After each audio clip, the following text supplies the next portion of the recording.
السلام عليكم ورحمة الله تعالى وبركاته.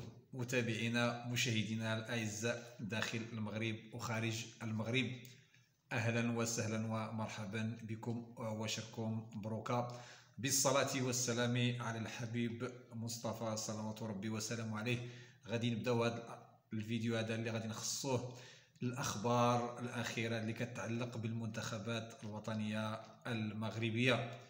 إقالة عصام الشرعي وتعيين طارق السكيتيوي، مسلسل إبراهيم دياز والمنتخب المغربي أو المنتخب الإسباني، وهل طارق السكيتيوي خان المغرب الفاسي؟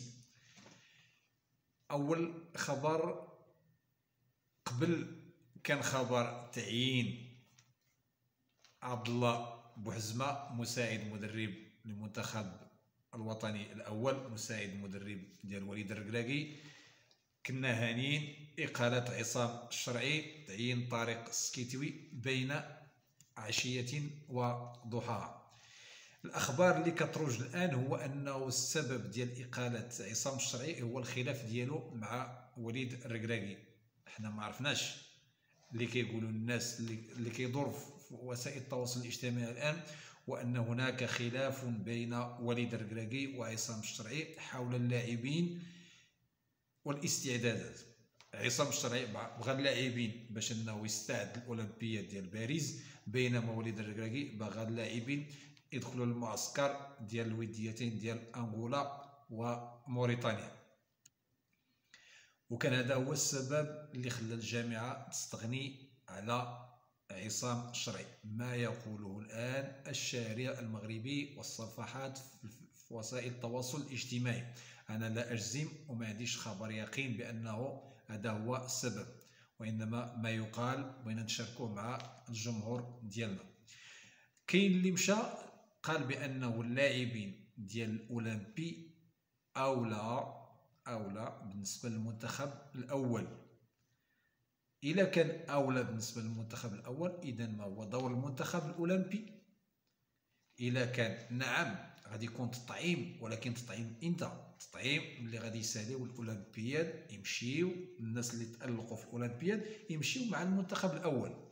الآن حنا عندنا مباريات ودية، غادي نجيبوا اللاعبين اللي ما لعبوش مع المنتخب اللي ديما كناديو عليهم. عودة حمد الله إلى التهديف، عودة سفيان الرحيمي، مراد باطنا، ولاعبين حريمات ديال الجيش الملكي، لاعبين اللي كيستحقوا يمشيو للمنتخب. ونخليو ديال الاولمبي يكون معسكر ديالهم، ما نبقاوش نقطعوا هذا وهذا ونجيبوا هذا ونديو هذا. نخليو ديال المنتخب الاولمبي اللي متماسك وربح كاس افريقيا المحليين، نخليهم متماسك باش يمشي للاولمبياد ديال باريس. هذه النقطة الثانية أنه إذا كان السبب ديال إقالة عصام الشرعي هو وليد الركراكي، راه عصام الشرعي خرج من الباب الواسع، دا معاه لقب ديال كأس إفريقيا توج به هنا في المغرب. أنا من الناس صراحة اللي ما مقتنعش بالخطط والأداء ديال عصام الشرعي رغم الفوز ديالو بكأس إفريقيا. كنا كنشاهدوه تغييرات غير مفهومه، ولكن علاش غنبقاو حتى لدابا غنغيروا عصام الشرعي؟ علاش ما كنا نربحوا الوقت، نربحوا من مورا سالينا كاس افريقيا المحليين، نقولوا عصام الشرعي شكرا اديت الواجب. ولكن ملي غادي نخليوه حتى لهاد الوقيته، يعني ما يقال الان في الشارع المغربي هو الصحيح. يعني راه كان السيد غيمشي للاولمبياد غادي يستعد كذا، فاذا به كان هناك خلاف، ربما هو اللي قدم استقاله، ربما حنا مازال ما عرفناش. غنتسناو الاخبار اللي غتخرج من بعد الى خرجت وسائل التواصل الاجتماعي. هذا من جهه. الا قلنا هذا الكلام هذا راه في مصلحه جميع المنتخبات، جميع الفئات. الا كنا غادي نمشيو بهذه السياسه ديال تطعيم من الاولمبي للكبار، هذه فكره مزيانه وغادي تخدم المنتخب الوطني المغربي 100%. إلا كان خلاف ما بين مدرب المنتخب الأولمبي والمنتخب الأول، يعني غتكون هناك قاطعة، غادي يكون شد ليا نقطع عليك، وهذا الشيء ليس في مصلحة المنتخبات وليس في مصلحة الكرة المغربية. تعيين طارق السكيتيوي، حنا كنعرفوا طارق السكيتيوي بالشخصيه ديالو القويه، ولكن السؤال المطروح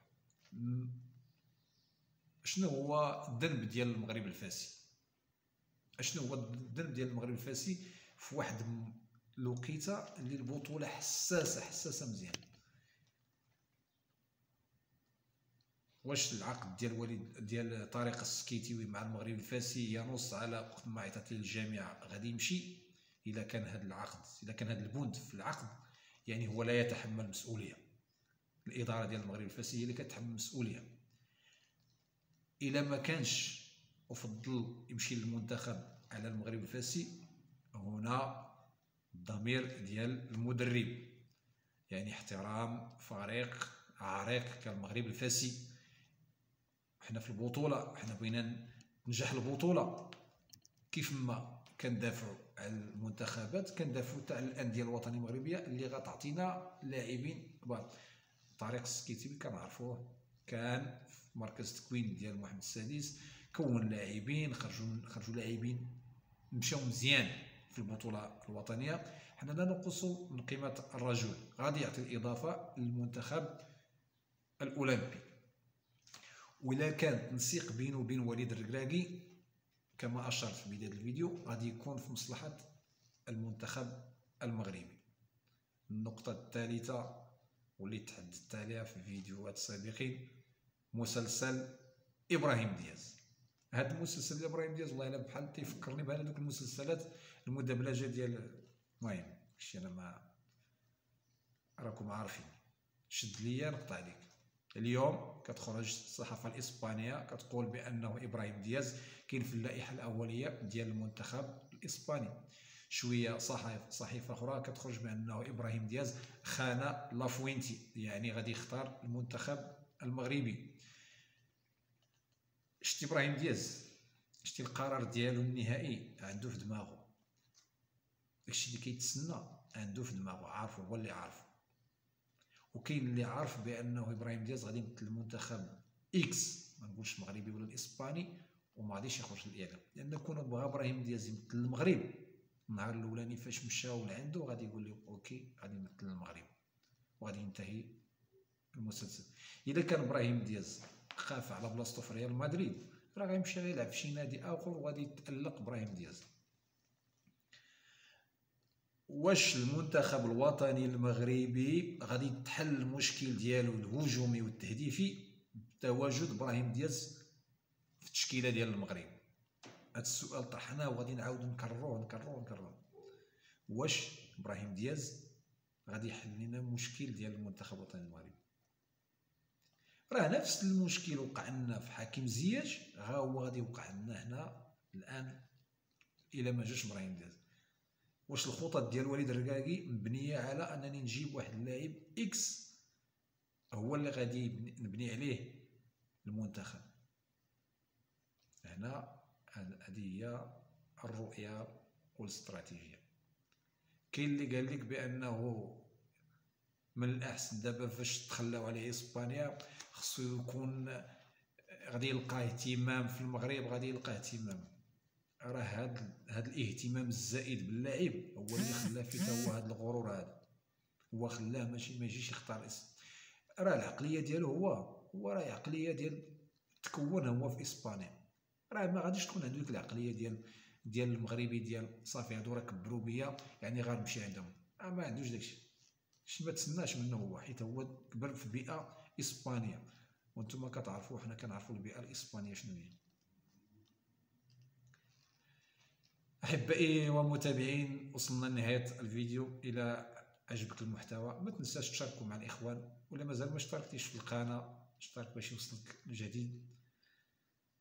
لا تنسوا الدعاء الاخوان ديالنا في غزه وفلسطين.